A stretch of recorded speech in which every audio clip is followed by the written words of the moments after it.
Il existe des lieux encore purs, préservés de la présence humaine et de son poison.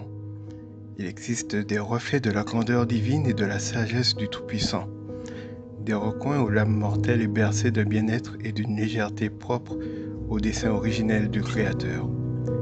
Évidemment, ils sont rares et inaccessibles à la grande foule, mais quelques élus ont la possibilité de s'y isoler et même d'y reposer. C'est le cas d'Adrien, un jeune garçon profondément attaché à ce lieu et à son trésor caché. Cela fait déjà 2 ans qu'il veille dessus, venant jouer de sa lyre chaque matin à l'aube et chaque soir au coucher du soleil. Cela fait 2 ans qu'il espère que la chose la plus précieuse à ses yeux en ce monde se libère de cette prison. Les souvenirs des jours passés ensemble dans l'insouciance lui arrachent quelques larmes, malgré son vœu de ne plus jamais en verser.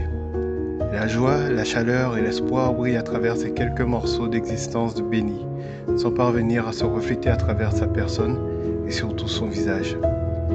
Oui, il est désormais incapable de retrouver ces saveurs que le sommeil éternel lui a retirées. La beauté de la vie a presque complètement quitté son existence, qui ne tient qu'un simple fil d'espoir, à peine visible à l'œil nu et fragile.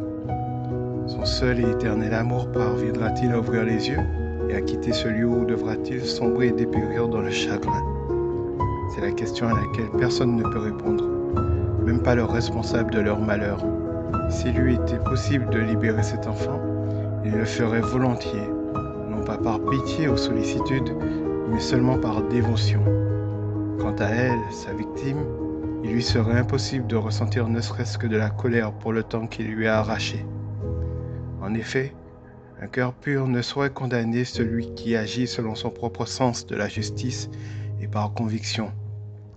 Il ne peut punir quand il lui est possible de comprendre.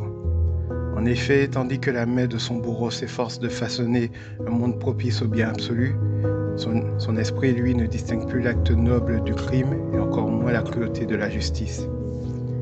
Les cris et le chagrin ne parviennent plus à faire écho jusqu'à son cœur, ni même à l'émouvoir. L'outil servile répand le sang et la peine sans percevoir ni la rouille qui domine son âme, ni le malheur qu'il s'inflige à lui-même.